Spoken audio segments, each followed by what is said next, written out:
퇴사를 앞두고 계약서를 다시 펼쳐보는 순간 많은 사람들이 한 줄에서 멈춥니다. 동종업계 취업 금지. 짧고 단순한 문장이지만 그 안에는 묘하게 사람을 위축시키는 힘이 있습니다. 마치 이 길로는 가지 말아라고 미리 선을 그어놓은 느낌입니다. 새로운 기회를 찾으려는 시점에서 이미 선택지가 줄어든 것 같은 압박이 생깁니다. 그런데 바로 다음 장면에서 이 긴장은 깨집니다.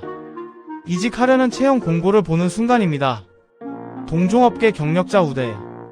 유관 산업 경험 필수. 방금 전까지는 가지 말라고 하더니 시장에 나오면 그런 사람만 찾고 있습니다. 한쪽에서는 금지하고 다른 한쪽에서는 적극적으로 환영합니다. 같은 산업 안에서 완전히 반대되는 메시지가 동시에 존재합니다. 이게 바로 많은 직장인들이 체감하는 가장 현실적인 아이러니입니다. 이 모순은 단순히 기업이 앞뒤가 안 맞는 행동을 해서 생긴 것이 아닙니다. 오히려 너무 현실적이기 때문에 생기는 현상입니다. 기업은 두 가지를 동시에 원합니다. 하나는 내부 인력 보호입니다. 힘들게 키운 직원이 경쟁사로 가서 고객 정보나 전략을 활용하면 큰 손해가 발생합니다. 그래서 계약서에는 가지 말아라는 문장을 넣습니다. 하지만 동시에 기업은 또 다른 욕구를 가지고 있습니다. 바로 이미 잘하는 사람을 데려오고 싶다는 욕구입니다. 시간을 들여 교육하고 시행착오를 겪는 것보다 이미 업계를 이해하고 있는 사람을 채용하는 것이 훨씬 빠르고 효율적입니다. 고객 구조를 알고 있고 시장 흐름을 읽을 줄 알고 실무를 바로 수행할 수 있는 사람은 곧바로 성과로 이어질 가능성이 높습니다.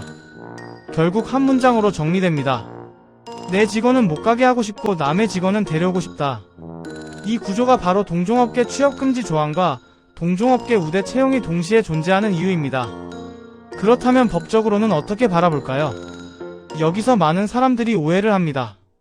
계약서에 적혀 있으니까 무조건 지켜야 하고 어기면 큰 문제가 생길 것이라고 생각합니다. 하지만 실제 법원의 판단은 훨씬 현실적입니다.